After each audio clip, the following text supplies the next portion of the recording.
안녕하세요. 생생법률쇼 이지원입니다. 법과 친해지는 제법 좋은 방법 생생법률쇼. 오늘도 크고 작은 법률 문제로 어려움을 겪고 있는 여러분을 위한 법률 상담은 물론이고요. 세상을 들썩이게 하는 이슈들을 법적으로 풀어보는 시사법률 토크까지 준비되어 있습니다. 법률과 관련해 궁금한 내용이 있으신 분들은 상담 전화 02557-8295번으로 연락 주시거나 법률방송 홈페이지 접속 후 법률상담 게시판에 문의 남겨주시기 바랍니다. 그리고 아래 하단에 보이는 이메일과 카카오톡으로도 상담 문의 받고 있습니다. 각 분야 전문 변호사가 무료로 성심성의껏 상담해 드리니까요. 많은 참여 부탁드립니다. 네, 지금 이 방송은 유튜브를 통해서도 실시간으로 함께 방송되고 있으니까요. 많은 시청 부탁드리고요. 유튜브를 통한 소통의 창구도 활짝 열어두겠습니다. 그럼 오늘 도움 주실 변호사님 소개해 드리겠습니다. 태연 법률사무소의 김태연 변호사님 자리하셨습니다. 어서 오세요. 네, 안녕하세요. 태연 법률사무소 김태연 변호사입니다. 우리 쯔양 변호사로 잘 알려진 김태연 변호사님, 최근 국정감사에도 다녀오셨죠? 네, 잘 다녀왔습니다. 네. 네, 오늘도 억울하고 답답한 분들을 위해서 명쾌상쾌 통쾌한 상담, 유익한 상담 해주시길 기대해 보겠습니다. 생생법률쇼, 그럼 오늘 접수된 상담 미리 살펴볼까요? 직장 내 괴롭힘 대화 녹음 전달하면 불법일까요? 반려동물 안 된다고 했는데 손해배상 받을 수 있을까? 욕설하고 비방글 올리겠다는 손님, 협박죄로 고소할 수 있나요? 평생 나무로 살다 돌아가신 아버지 빚 제가 갚아야 하나요? 네, 이렇게 다양한 분야의 상담이 접수되어 있습니다. 잠시 후 변호사님과 함께 속 시원한 해결책을 찾아보도록 하겠습니다. 시청자 여러분께서도 어떤 해결책이 제시가 될지 계속해서 함께 지켜봐 주시기 바랍니다. 네, 생생법률쇼 첫 순서는 판결록입니다. 뉴스와 신문에서 회자되고 나는 화제의 판결에 대해서 자세히 살펴보는 시간인데요. 변호사님, 오늘은 어떤 내용 준비해 주셨나요? 네, 오늘 소개해드릴 내용은요. 지난해 이제 서울의 은평구에서 발생한 일인데요. 한 아파트 단지에서 일본도를 휘둘러서 이웃 주민을 살해한 혐의로 재판에 왔던 30대 남성이 무기징역이 선고된 그런 사례가 있었는데요. 오늘은 해당 사안에 대해서 좀 소개를 해드리려고 합니다. 네, 이 사건 너무나 끔찍했던 사건입니다. 기억하시는 분들 많으실 텐데요. 아파트 이웃 주민에게 느닷없이 일본도를 휘둘렀는데 이유가 참 황당했죠.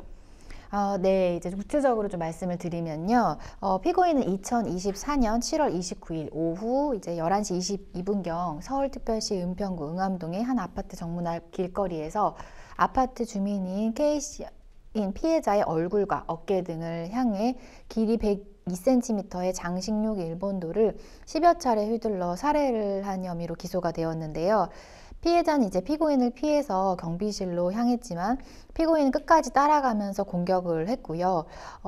피해자는 도망을 갔지만 결국에는 약 20m 떨어진 경비실에서 경찰 신고를 요청을 했고 이후에 구급대까지 오긴 했지만 이후 국립중앙의료원으로 이송하던 도중에 전신 다발성 자철상으로 이제 사망을 하게 되었는데요. 네.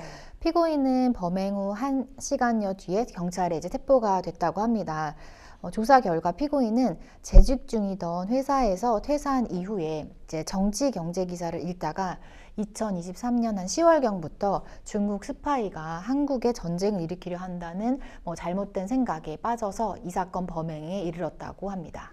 그렇다면 이 피해자를 그러한 중국 스파이다 이렇게 오해한 건가요? 네, 이제 아파트에서 자주 마주쳤던 이웃 주민이 피해자라고 하는데요. 네. 해당 분이 이제 중국 스파이다라고 오인을 하였다고 합니다.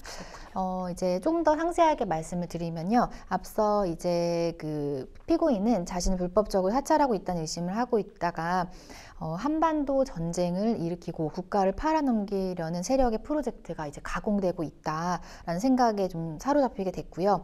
그 세력에 저항한다고 생각을 하고 일지까지 작성을 했다고 하는데요. 네. 작성된 일지에 의하면 2023년 5월부터 피고인이 TV를 틀면 이제 아나운서의 눈빛이나 이제 표정 같은 게 바뀌는데 그런 경우를 언론사에서 자신을 감시한다고 이제 생각을 했다고 하는데요. 네. 2023년 10월부터는 대통령과 영부인이 아시아 패권을 중국이 차지할 수 있도록 조력하고 있다고까지 생각을 해서 2024년 1월경 중국 스파이들로부터 자신의 신변을 보호하고 대통령과 영부인 등을 처단한다는 이유로 일본도를 구매해서 소지하게 되었다고 합니다. 네. 이후에도 이제 계속되었는데요. 2024년 이제 6월경부터는요, 의심되는 중국 스파이인 이제 이웃 주민에 대해서 기록을 하기 시작했다고 하고요. 7월 29일부터는 텔레그램 대화창에 오늘도 스파이가 위협하면 가만두지 않겠다라고 기재까지 했고, 평소에 자주 이제 마주치던 피해자를 발견하게 되면서 골프 가방에 넣어서 소지하고 있었던 일본도를 이제 휘둘러서 무참히 살해에 이른 것인데요. 피고인은 이제 수사기관에서 피해자가 중국 스파이이고 자신은 사실 정당방위이자 애국행위로서 행위를 한 것이고 해야 할 일을 한 것이라고 주장을 하면서 피해자나 유족들에게 전혀 죄책감을 느끼지 않는다는 취지로 진술을 했다고 합니다. 망상의 정도가 참 심각하다는 생각이 예. 듭니다. 참 여러모로 안타까운데요. 이번 무기징역 선고 대법원 판결이었습니다. 하급심에서는 어떤 판단이 나왔는지도 궁금한데요. 네, 이제 뭐 경찰 단계에서는 뭐 죄책감도 없다 이런 진술을 하셨던 것 같은데, 이후에 이제 1심에서는요, 피고인이 이 법정에서 뒤늦게나마 자신의 범행을 인정하고 있고 이전에 이제 벌금형을 초과하는 전과 기록이 없다는 점을 좀 감안을 했다고 하고요. 네. 그리고 피고인에 대한 정신 감정 결과에 의하면 피고인이 이 사건 범행 당시에 비정상적인 정신 상태에 있었던 것으로 보이기는 하다라고 하시면서, 그러나 살인은 사람의 생명이라는 고귀하고 존엄한 절대적 가치를 고의로 하여 영원히 돌이킬 수 없는 피해를 일으키는 중대한 범죄라는 점에서 어떠한 경우에도 용납될 수 없는 것으로, 이에 대해서는 그에 상응하는 엄벌이 불가피하다고 지적을 했는데요. 이러한 이 사건의 범행의 동기, 내용, 그리고 범행 방법의 잔혹성 등에 비추어 보았을 때 당시 피고인의 정신 상태를 감안을 한다고 하더라도 그 죄질이 극도로 불량하고 피고의 책임은 엄중하다라고 판단을 했다고 합니다. 네. 이 피고인의 재범 위험성 평가도 있었다고 합니다. 어떻게 나왔습니까? 네, 이제 피고인에 대한 재범 위험성 평가 결과가 나왔는데요. 네. 그 내용에 따르면 결과가 중간 또는 높음 수준으로 확인이 됐다고 하는데요.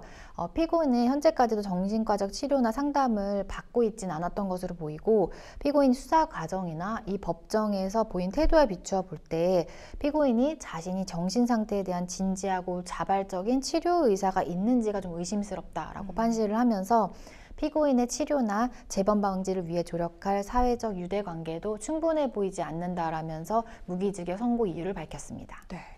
2심 판결도 궁금합니다. 자세히 들여다볼까요? 네, 이제 2심 판결이 진행이 됐는데요. 네. 항소심에서는 피고인이 심신미약으로 감경이 되지 않은 점에 관련해서 1심에 법리 오해가 있다, 그리고 양형이 과다하다고 항소를 한 부분과, 그 다음에 검사의 경우에는 사형 선고가 마땅한데 양형이 너무 부족하다, 낮다라는 취지의 쌍방 항소를 모두 기각하고 1심을 유지를 했는데요. 항소심에서는 피고인에 대하여 심신미약을 감경하지 않은 1심의 판단이 정당하다고 이제 판단을 했고요.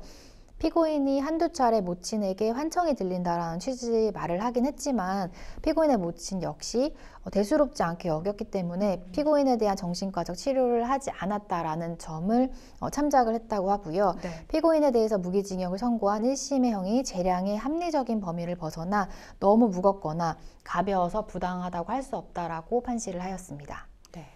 심신미약을 감경하지 않은 1심의 판단이 정당하다는 부분이 눈에 띄는데요. 사형 선고를 구형한 검찰 그리고 피해자 가족으로서는 이 무기징역이 받아들이기 힘든 판결일 수도 있을 것 같아요. 네, 이제 관련해가지고 항소심 재판부에서 피해자 주장에 관련된 부분을 좀 설시를 했는데요. 네. 상세하게 살펴보면요. 항소심 재판부에서는 피해자 가족들이 여러 차례 탄원서를 제출했고 엄벌 탄원을 하는 내용을 충분히 받고 재판부에서도 신중하게 고민을 했다라는 취지를 말씀을 하시면서 네. 절대 피해자 가족들의 사형 요구가 뭐 무리하거나 과하다라고 생각하진 않는다라고 하면서도 모든 살인범죄에 사형을 선고할 수 없듯 살인범죄라고 하더라도 일정 기준에 의해 처리될 수밖에 없기 때문에 피고인에 대한 무기징역을 선고하는 것이 뭐 미약하다고 생각할 수 있지만 헤아려 주기를 바란다라는 그런 판단을 하셨다고 합니다. 이 재판부가 말한 살인 범죄라 해도 일정 기준에 의해 처리될 수밖에 없다는 말에 대해서 좀 더 설명이 필요할 것 같습니다. 어떻게 해석해야 할까요? 네, 일단은 이제 저희 형법상에 살인죄 저지르는 경우에 사형이 선고될 수 있기는 해요. 그래서 네. 법조항 자체에는 사형형이 포함되어 있긴 하지만 모든 살인죄가 사형 선고가 되는 것은 아니거든요. 여러 가지 참작 사유 등이나 기타 사례들을 판단을 해서 양형 기준이 정해져 있는 상황이기 때문에 피해자가 탄원한다는 것만으로 살인이면 뭐 무조건 사용을 한다, 그런 기준은 명확하게 있지 않다 보니까 네. 그런 선례나 양형 기준 등을 참고해서 과도하거나 해당 피고인에게만 불리한 판단을 해서는 안 된다라는 취지로 해석하면 될 것 같습니다. 이 사건 결국 대법원까지 가게 됐습니다. 대법원 역시 같은 판단을 한 걸까요? 네, 이제 상고심에서 대법원도 이 건에 대해서 면밀하게 검토를 했는데요. 대법원에서도 원심 판단에는 잘못이 없다라고 판단을 해서 항소심과 동일하게 상고를 기각을 했고요. 대법원은 관련해서 원심 판단의 논리와 경험 법칙을 위반해 자유심증주의 한계를 벗어나거나 심신장애에 관한 법리를 오해해서 판결에 영향을 미친 잘못이 없다라고 판시를 하였습니다. 한편 이 피고인의 아버지가 피해자를 비하하는 듯한 댓글을 남겨서 재판에 넘겨지기도 했다고요? 네, 이제 피고인과 별도로 피고인의 아버지가 또 재판에 넘겨진 사안이 좀 보도가 되었는데요. 네네. 2025년 8월경에 일본도 당시에 이제 당시 이 사건의 피고인의 부친이 피해자를 이제 비난하는 듯한 댓글을 작성한 혐의로 1심 재판에서 집행유예를 선고받았다는 내용인데요. 네. 검찰은 해당 피고인이 피해자가 중국 스파이로서 한반도 전쟁을 일으키고자 했다라며 이제 자신의 아들인 종전 말씀드렸던 살인 사건의 피고인의 범행이 정당했다라는 취지로 댓글을 총 23회에 걸쳐서 기재를 했다고 하는데요. 네. 그로 인해서 피해자의 명예를 훼손했다라고 하여 기소가 되었고요. 지난 5월 징역 2년을 검찰에서 구형을 했습니다. 이후 서울 서부지방법원에서는 사자 명예훼손 혐의를 받는 이제 살인 사건의 피고인 부친에 대하여 징역 1년에 집행유예 2년을 선고를 했고요.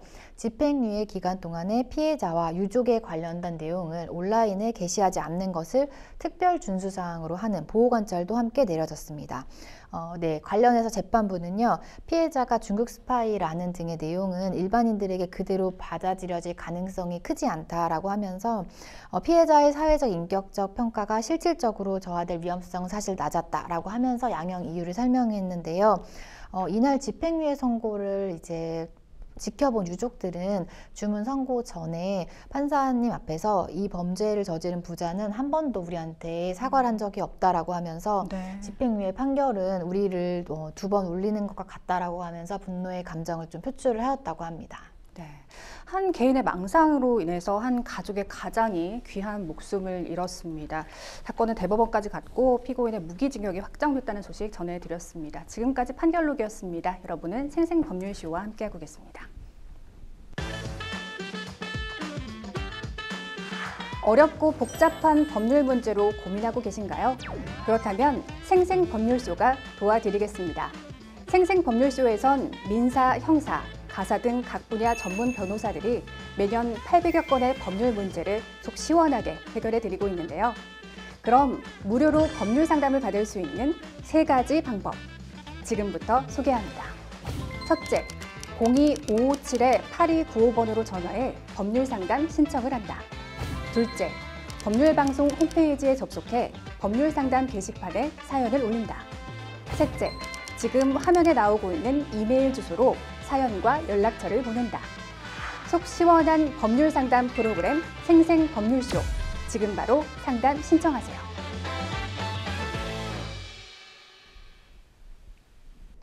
네, 지금부터는 생생법률쇼가 자랑하는 성심성의 무료 법률 상담 진행해 보겠습니다. 전화 상담 연결돼 있는데요. 받아보죠. 안녕하세요.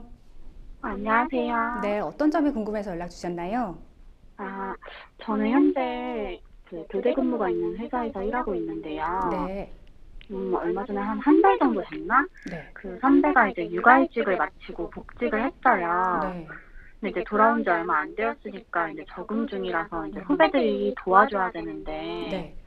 후배들이 이 선배를 조금 따돌리는 것 같더라고요. 네. 그래서 인수인계할 때 뭐 일부러 대충하거나 뭐 중요한 내용을 몇 개 빠뜨리고 전달하는데, 저도 그걸 느끼면서도 네. 지금 뭐 주변에 누굴 신경 쓸 마음의 여유가 없어서 그냥 신경 끄자 싶기도 하고 가만히 있긴 했거든요. 네.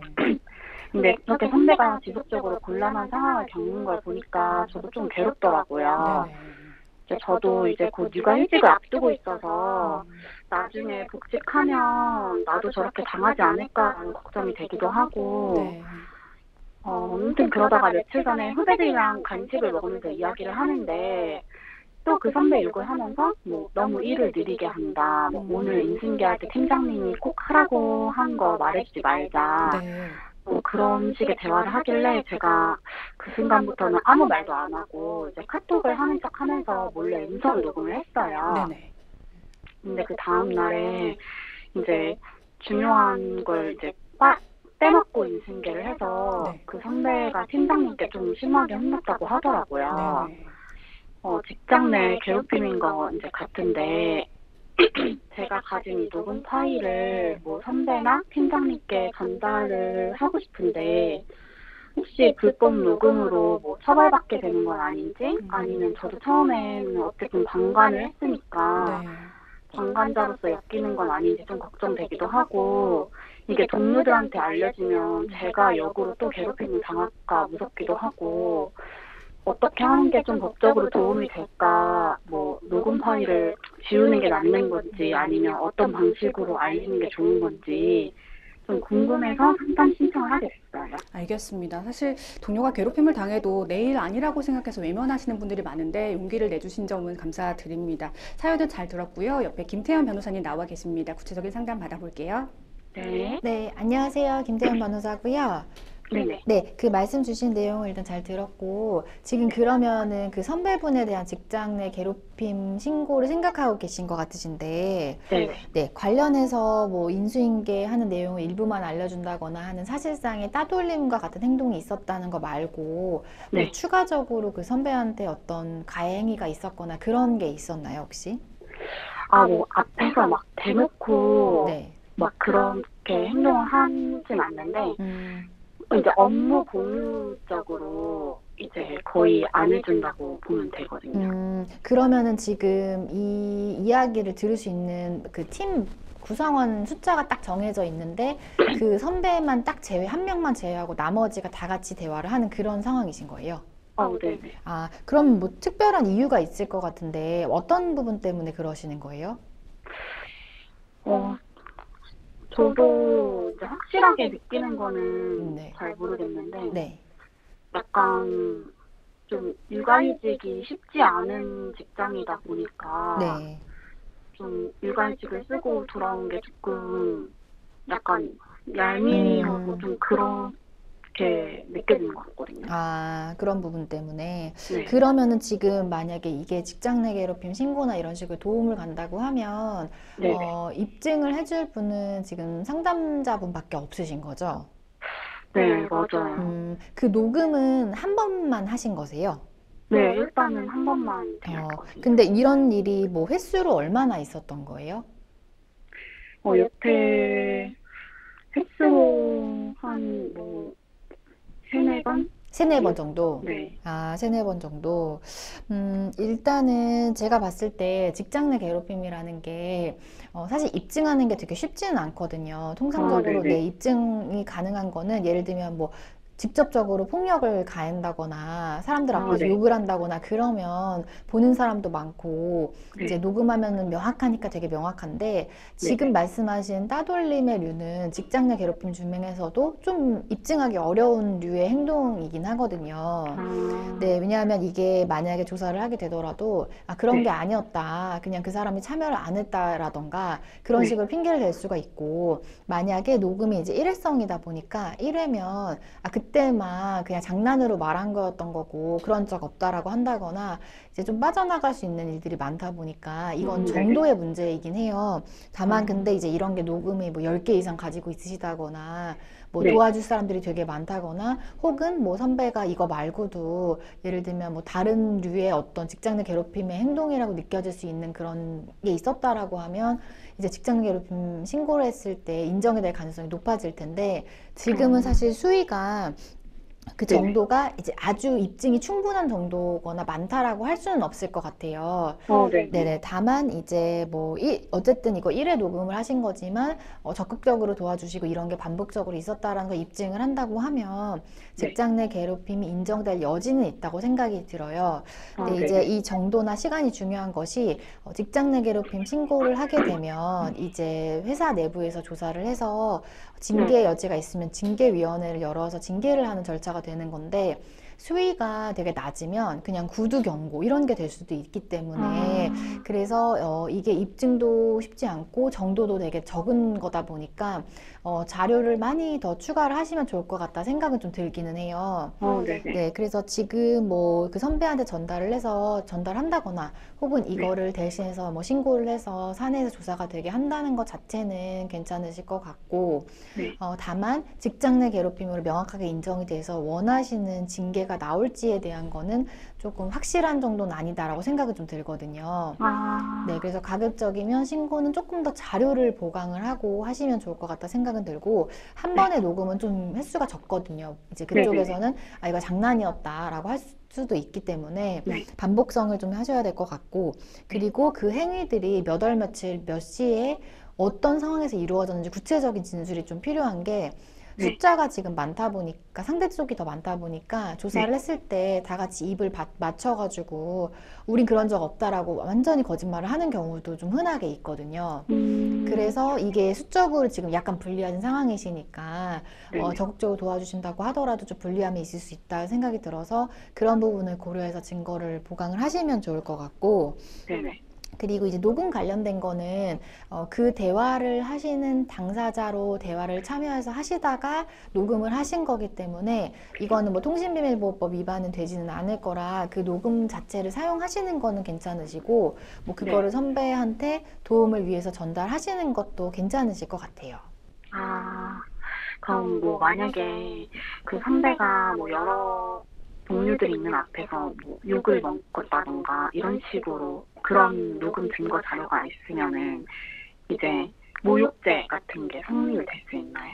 네네. 그게 이제 뭐 일이 느리다 아까 그런 예시를 들으셨는데 네. 그거는 사실 모욕이라고 하긴 조금 어렵고 네. 이 수위가 높아지거나 혹은 당사자가 없는 데서는 수위 높은 말을 하는 경우들이 있거든요. 네네네. 네, 그래서 이제 그런 욕설에 가까운 이야기를 한다라고 하면 그 네. 녹음 자료를 가지고 좀 하시면 좋을 것 같고 그런 것은 사실 직장 내 괴롭힘 말고 모욕죄로 형사 고소도 가능하기 때문에 직장 내 괴롭힘이 인정될 가능성이 확 높아지는 그런 내용들이거든요. 범죄 수준이 되기 때문에 네. 만약에 그런 게 있다라고 하거나 혹은 뭐 직장 내 괴롭힘 사례가 되게 다양한데 뭐 이제 어떤 직종인지 모르겠지만 뭐 사물함이 있으면 사물함을 몰래 열어본다거나 뭐 비밀번호를 바꾼다거나 뭐 이런 분들도 있으시고 되게 다양한 형태로 진행이 되는데 이 중에 모욕처럼 범죄, 형사 범죄가 될 수 있는 것들에 대한 자료가 있으시다고 하면 직장 내 괴롭힘이 입증할 가능성이 해서 이제 할 가능성이 높아지고 징계 수위도 높아질 가능성이 높기 때문에 그런 명확한 자료가 있으시면 수집을 하면 도움이 되실 것 같아요. 네네, 알겠습니다. 네, 더 궁금하신 사항은 없으신가요? 네, 그러면 좀 자료를 더 많이 모아서 도와주는 방향으로 하는 게 좋을 것 같아요. 네, 지금 걱정하셨던 녹음 자체가 법적으로 문제되진 않는다고 하니까요. 더 자료를 수집하셔서 그 직장 내 괴롭힘 당하시는 선배에 좀 도움을 주시면 좋을 것 같습니다. 네, 알겠습니다. 네, 오늘 상담 여기까지 마무리하겠습니다. 전화 주셔서 고맙습니다. 네, 감사합니다. 네. 일단 변호사님께서 정도와 시간이 좀 중요하다는 말씀을 해주셨는데요. 일단은 증거 확보가 더 필요한 상황인 거죠. 네, 일단은 직장 내 괴롭힘 자체가 사실 예상하고 당하는 게 아니고 어느 날 피해를 입다 보니까 나 이거 직장 내 괴롭힘 같아라고 생각해서 그때부터 증거 수집하는 맞습니다. 게 일반적이라서 네. 증거 자체가 원래 제한적이고 피해 근로자로서 이제 신고를 원해서 상담 요청하시는 분들은 대부분 자료가 부족한 경우가 많거든요. 그런데 특히나 지금처럼 또 수적으로 많은 여러 명이 하나의 이해관계를 하고 있고 일부만 따돌림 당한 이런 상황은 또 자료 수집 자체가 또 쉽지 않을 수도 있고 따돌림 형태 자체가 자료 수집하기가 참 애매한 부분인 것 같아요. 그리고 자료가 수집된다고 하더라도 결국 본 조사에서는 본인들이 그런 의도가 아니었다고 다 같이 말을 맞추거나 그렇죠. 잘 빠져나가 나갈 수 있는 그런 상황도 많이 발생을 하기 때문에 이 상담자분 사연에서는 조금 더 충분한 자료를 준비해서 진행을 하시는 게 직장 내 괴롭힘 신고에서 좀 결과를 얻는 방법이 아닐까 생각이 들고, 이게 피해를 입었는데 직장 내 괴롭힘을 인정까지 못 받으시면 사실 더 억울한 생각이 드시는 경우가 많다 보니까 가급적이면 이런 정보를 조금 더 수집하시면 좋을 것 같다라는 생각이 들었습니다. 네, 녹음을 더 확보를 하셔서 증거로 인정을 받고 직장 내 괴롭힘으로 일단 인정이 되면 처벌을 받는 게 아니라 좀 회사 차원에서 어떤 징계를 받는 선에서 그치는 또 문제가 있죠. 네네. 그래서 이제 앞서 말씀드렸던 형사 고소 아까 말씀을 드렸었는데, 모욕죄 같은 형사 고소를 할 수 있는 건들은 수사기관에 고소를 따로 하시고, 직장 내 괴롭힘 신고는 사내에다 하거나 혹은 노동청에 진정 접수를 하시는 방법으로 진행이 되는데요. 노동청에 진정 접수를 하거나 혹은 사내 인사팀 등 요 관리하는 부서에다가 진정 접수를 하는 경우에 이 직장 내 괴롭힘 조사는 사내에서 진행을 하게 되는 거거든요. 그리고 사내에서 여러 가지 조사 결과를 바탕으로 내부의 어떤 징계 절차를 결정을 하는 것이기 때문에 형사처벌과 같이 전과 기록에 남는다거나 치명적인 건 없고요. 또 뭐 금전배상 같은 거 받을 수 없냐 물어보시는 분도 계신데, 그것 또한 추가적으로 민사소송을 진행해서 손해배상 청구 소송을 진행을 하셔야 되는 것이지, 직장 내 괴롭힘 신고 자체에서는 그런 결과가 나오진 않고, 뭐 예외적으로 뭐 가해 근로자가 인정을 하고 뭐 화해를 요청하거나 위로금을 지급한다거나 하는 경우들은 아주 예외적으로 있지만, 통상적으로 형사처벌이 되거나 금전적 배상이 되지 않기 때문에 내부 그 가해 근로자에 대한 처우에 대한 어떤 처분만 나온다라고 생각을 하시면 될 것 같습니다. 네, 그럼 당사자가 없는 공간에서 이렇게 자기들끼리 좀 욕을 한 것도 모욕죄 대상으로 처벌받을 수 있을까요? 네, 일단 모욕죄라는 게 공연성이 좀 필요하고 타인에 대한 수치심을 느낄 수 있는 모욕적인 발언을 하면서 성립을 하는 범죄인데요. 모욕죄가 내가 바로 앞에 있는 앞에서 하는 경우에도 있지만, 다수가 있는 앞에서 내가 없는 상황에서 어떤 1인자가 듣고 이걸 전달해주는 과정에서도 모욕죄가 성립을 할 수 있기 때문에 피해자가 반드시 그 현장에 있어야 되는 것은 아니고요. 오히려 피해자한테 직접적으로 1대1로 있는 공간에서 욕설을 하는 그런 직장 내 괴롭힘 형태도 있거든요. 화가 나면 둘이 얘기를 하다가 갑자기 막 욕설을 한다거나 그런 경우가 있는데, 오히려 1대1 상황에서는 공연성 요건이 충족이 안 되기 때문에 오히려 형사고소를 할 수가 없어서 차라리 많은 직장 다른 동료들이 있는 앞에서 피해자 없는 가운데 욕설을 하고 그걸 누군가가 증거로 남기거나 혹은 진술을 해주셔서 증거로 활용이 된다고 하면 오히려 처벌 가능성이 더 높은 경우도 있습니다. 지금까지는 확보된 녹음이 단 한 건이잖아요. 근데 이걸 가지고 현재 상태에서 모욕죄로 고소를 해도 될까요? 근데 아까 이제 어떤 류로 대화를 한다라는 걸 살짝 말씀해 주셨던 것 같은데, 뭐 업무 처리에 대한 어떤 능력 이런 부분에 대해서 조금 낮게 평가하는 그런 대화 내용이었던 것 같고요. 사실 그런 내용은 모욕이라고 보기는 어려워서 사실 모욕의 수위가 생각보다는 높기 때문에 우리 법원에서는 불쾌한 수준을 넘어서서 모멸감을 느낄 수 있는 정도여야 된다고 판시를 하고 있거든요. 그러다 보니 이 정도의 수위로는 모욕죄로 고소가 좀 어렵지 않을까 생각이 듭니다.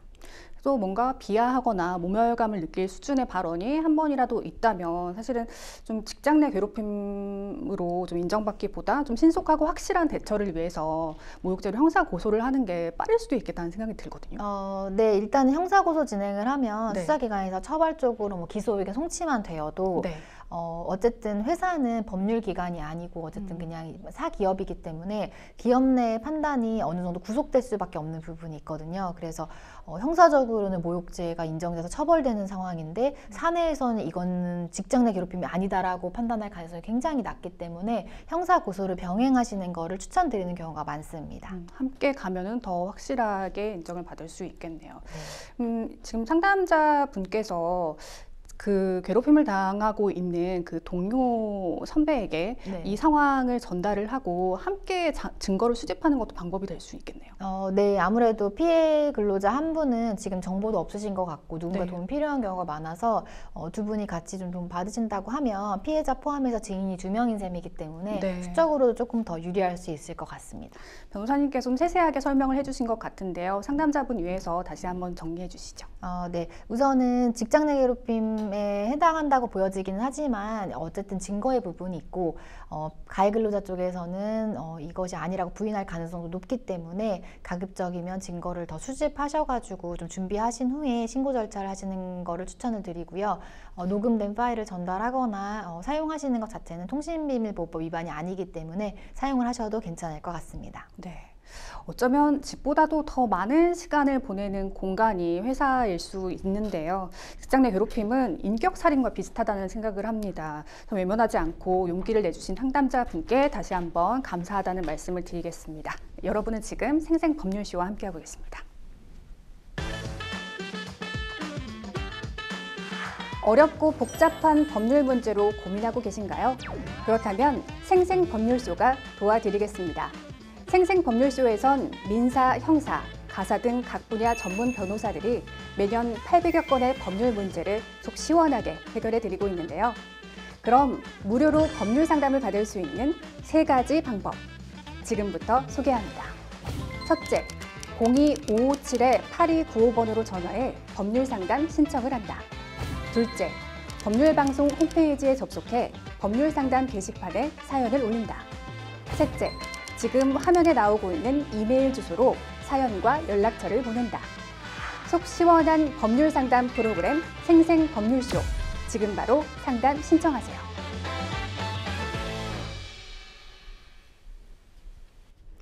네, 이번에는 법률방송 이메일을 통해 들어온 여러분의 고민을 해결해 드리겠습니다. 어떤 내용인지 만나보시죠.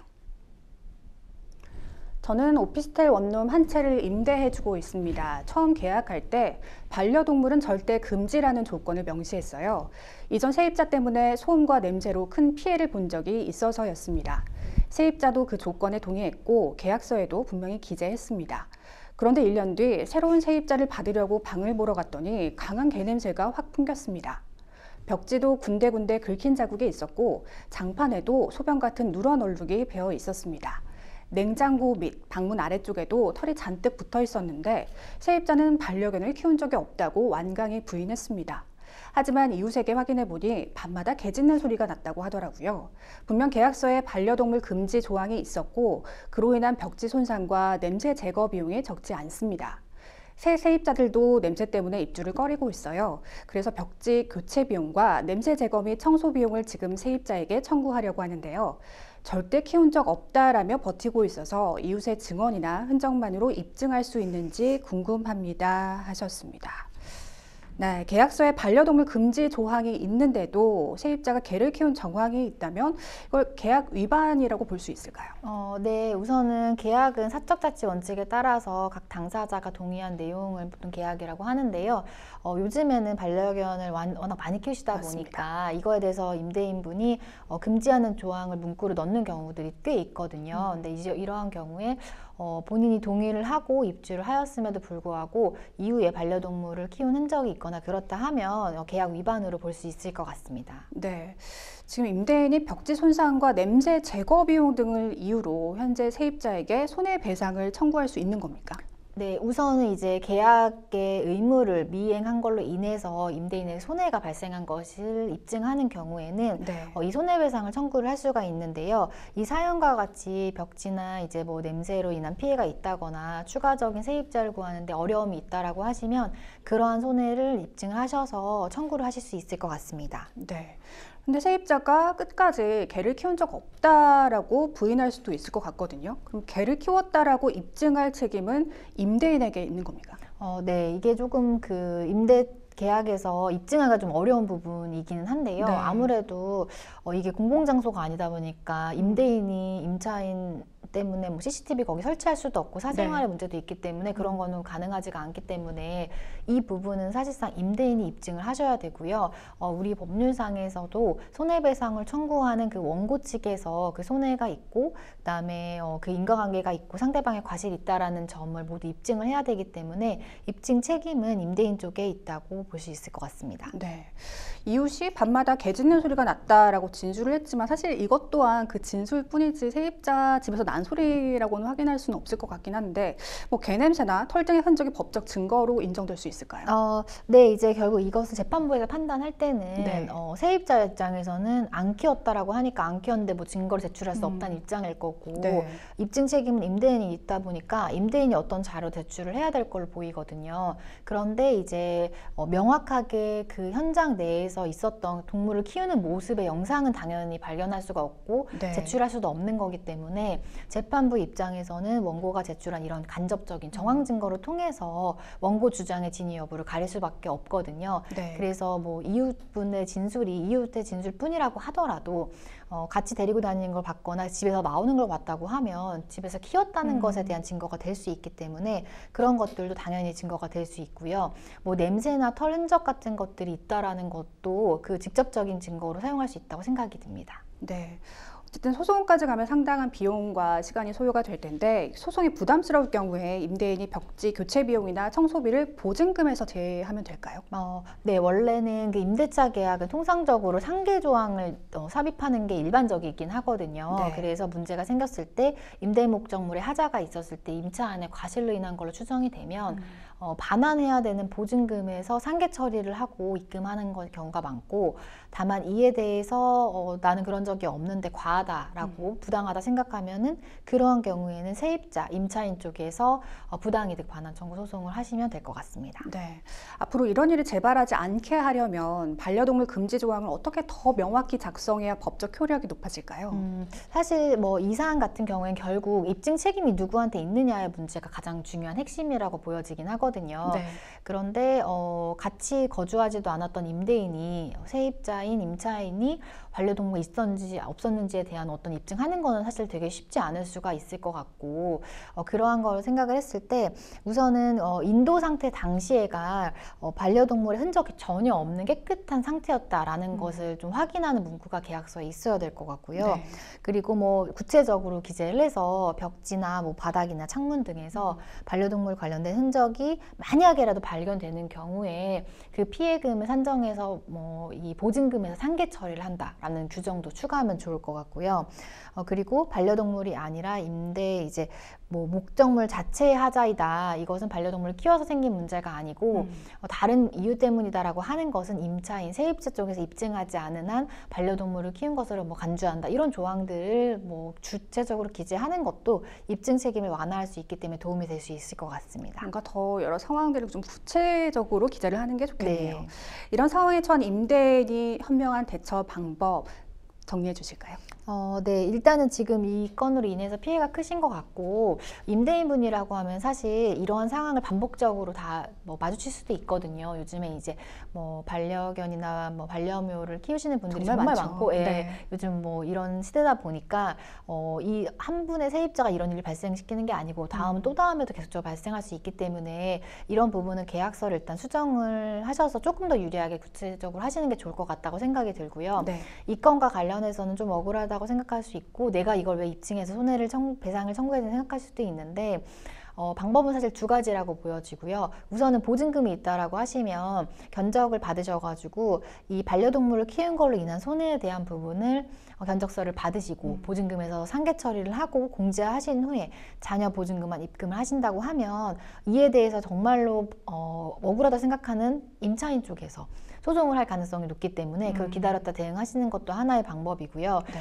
이번 기회에 이런 임대차 분쟁에 대해서 한번 짚고 넘어가겠다, 어떤 사례가 될 거라고 보인다고 생각하시는 경우에는 이웃 주민들이라든지 임대 목적물 자체에 있었던 반려동물 흔적 같은 것들을 바탕으로 하고, 혹은 뭐 예를 들면 임차인의 어떤 개인 뭐 인스타그램 같은 SNS나 이런 거에 반려동물과 같이 찍은 사진이 있다거나 뭐 이런 여러 가지 간접 증거도 네. 수집할 수 있을 걸로 보이거든요. 그런 것들을 통해서 손해배상 청구 소송을 하시는 거를 고려해 보시면 도움이 될 것 같습니다. 알겠습니다.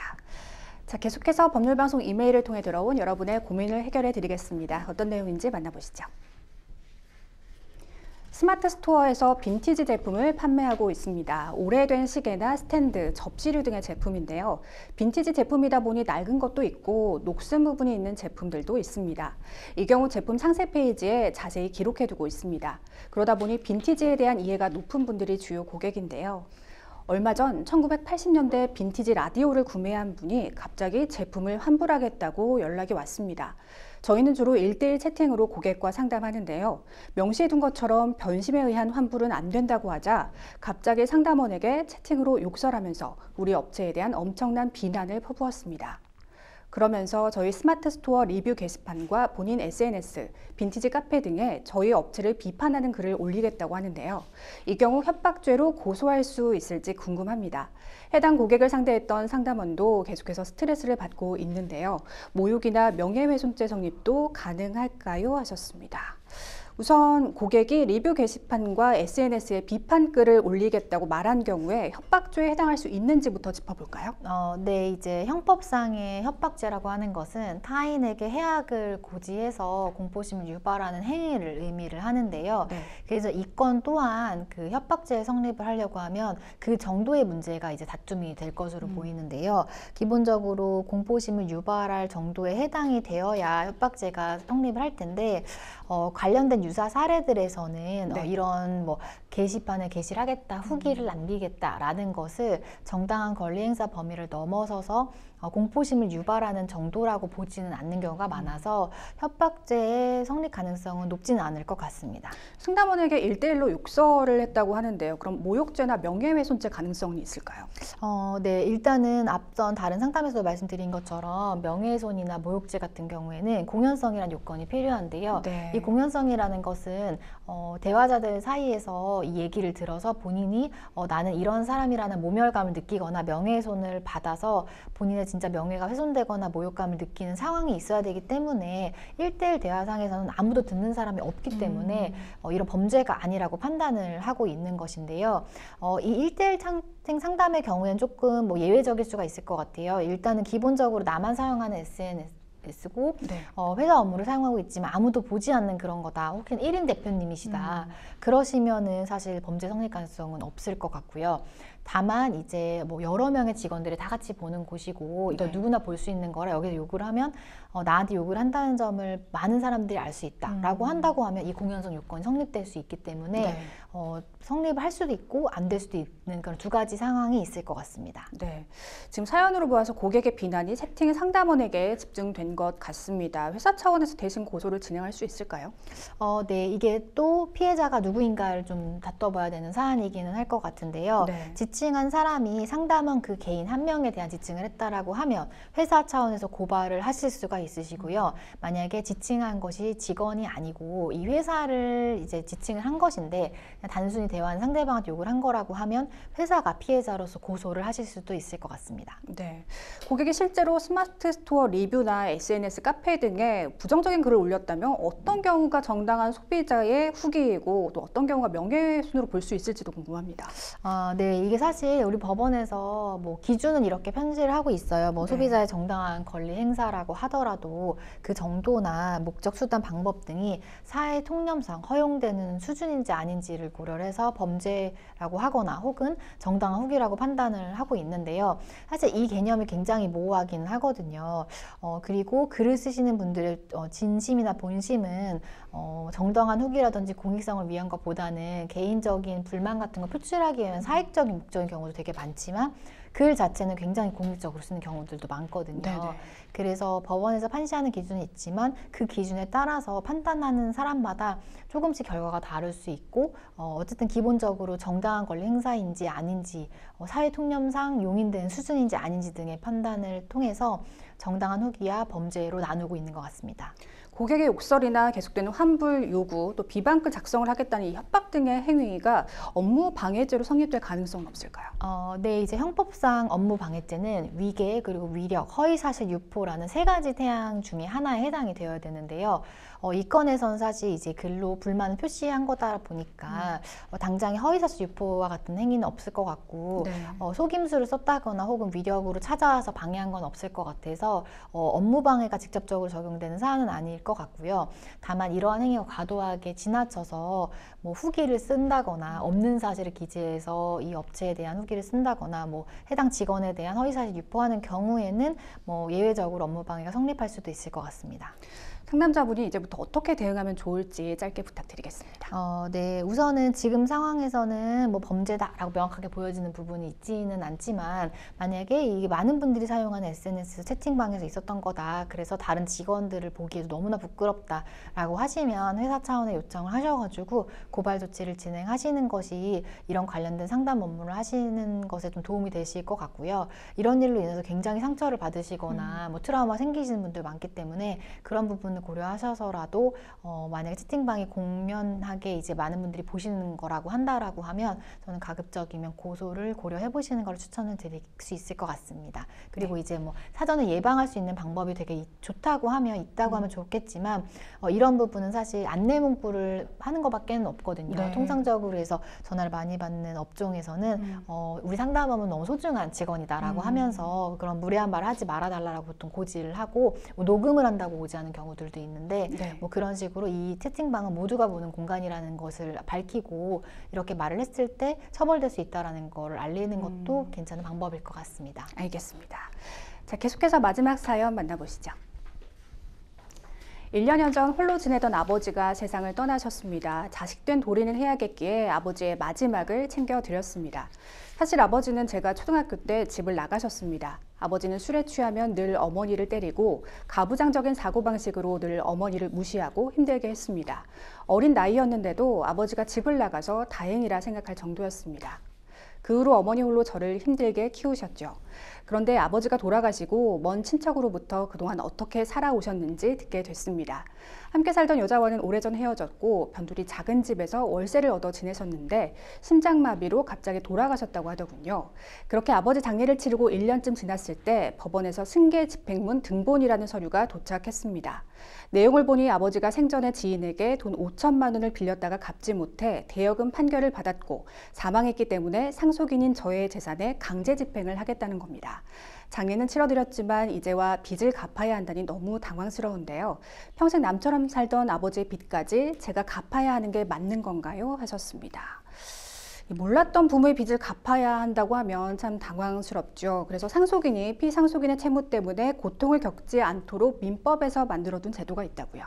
네, 이제 이와 관련돼서는 사실 두 가지 방법이 있을 수 있을 것 같은데요. 네. 뭐 한정승인이라는 제도도 있고, 뭐 단순하게 상속포기라는 제도도 뭐 두 가지 좀 고려할 수는 있을 것 같습니다. 네, 지금 상담자님에게 도착한 승계 집행문은 무엇인가요? 네, 승계 집행문이라고 하는 것은 쉽게 말씀드려서 법률상에서 이 판결 선고를 받게 되면 이후에 네. 집행하는 절차라고 해서 판결문에 선고된 금액을 받는 그런 과정을 진행을 하는데요. 이러한 법률상 집행문을 받은 자 혹은 그 상대방이 사망하는 경우에는 당사자가 변경되기 때문에 새롭게 집행문을 부여를 받아야 되는 거거든요. 그래서 이를 이제 계속 사용하기 위해서 한 번 더 법원에 신청해서 받는 그런 집행문이라고 생각을 하시면 될 것 같습니다. 네, 이 승계 집행문을 받은 상담자는 어떻게 대응해야 할까요? 네, 방법은 뭐 두 가지로 나눌 수 있을 텐데요. 뭐 본인이 뭐 상속인으로서 피상속인의 채무를 뭐 변제하겠다라고 해서 네. 받아들이고 변제를 할 수도 있고 앞서 말씀드린 것처럼 나의 채무가 아니고 변제할 능력이 없다라는 걸 입증해서 상속 포기를 하거나 한정 승인을 할 수가 있는데요. 이 사건은 이제 아버님이 돌아가신 걸 바로 알고 진행했던 게 아니기 때문에 특별 한정 승인이라는 것을 고려를 해보셔야 될 것 같습니다. 그럼 특별 한정 승인은 어떤 절차를 거쳐야 하나요? 네, 특별 한정 승인이라는 건요. 네. 상속인이 상속 채무가 이제 상속받은 재산을 초과한다는 사실을 중대한 과실 없이 상속 개시가 있음을 안 날로부터 3개월 내에 이제 알지 못하고 단순 승인을 한 경우에 네. 그 사실을 안 날로부터 3개월 내에 가정 법원에 특별 한정 승인을 신고함으로써 이루어진 절차인데요. 좀 쉽게 말씀을 드리면 중대한 과실 없이 채무가 많은 줄을 모르고 상속을 받게 된 상속인이 억울함을 이제 해소하기 위해서 본인의 책임을 제한할 수 있는 그런 제도라고 보시면 될 것 같습니다. 네, 만약 상담자의 재산에 대한 압류나 경매 등 강제 집행이 이미 시작됐다면 어떻게 대처해야 할까요? 일단은 압류가 진행이 되면 당장에 어떠한 조치가 없으면 바로 계속 돈을 가져갈 수가 있거든요. 네. 그래서 가장 중요한 것은 승계 집행문에 대한 이의 신청이랑 강제 집행 정지 신청을 하셔야 될 것 같고요. 그 다음에 이후 특별 한정 승인 절차를 진행을 하셔야 되는데요. 여기서 제일 중요한 거는 중대한 과실 없이 상속이 된 거를 몰랐다라는 점을, 그리고 그 기간이 3개월 도과하지 않았다라는 점을 입증하는 서류를 통해서 법원에 신청을 하시면 됩니다. 마지막으로 상담자를 위한 추가 조언 한 말씀 부탁드리겠습니다. 네, 상담 내용만 봤을 때 특별 한정 승인이 가능한 사안으로 보여서 그 절차를 서두르시는 게 좋을 것 같고, 이게 그 사실 안 날로부터 3개월 내에 해야 되는 굉장히 단기의 기간만 부여지는 제도이기 때문에 지체하지 마시고 빨리 움직이셔야겠네요. 네네, 그 신청 접수하는데 자료도 필요하기 때문에 신속하게 확인하셔가지고 특별 한정 승인 절차를 진행하셔야 될 것 같습니다. 네. 자, 생생법률쇼 오늘도 다 마칠 시간이 됐는데요. 오늘 함께해 주신 김태현 변호사님 고맙습니다. 네, 감사합니다. 네, 법률 상담 참여 방법 다시 한번 알려드리겠습니다. 상담 전화 02-557-8295번으로 연락 주시거나 법률방송 홈페이지 접속 후 법률 상담 게시판에 문의 남겨주시기 바랍니다. 그리고 아래 하단에 보이는 이메일과 카카오톡으로도 상담 문의 받고 있습니다. 각 분야 전문 변호사가 무료로 성심성의껏 상담해 드리니까요. 도움이 필요하신 분들은 주저하지 마시고 연락 주시기 바랍니다. 생생법률쇼 여기서 인사드리겠습니다. 함께해 주신 여러분 고맙습니다.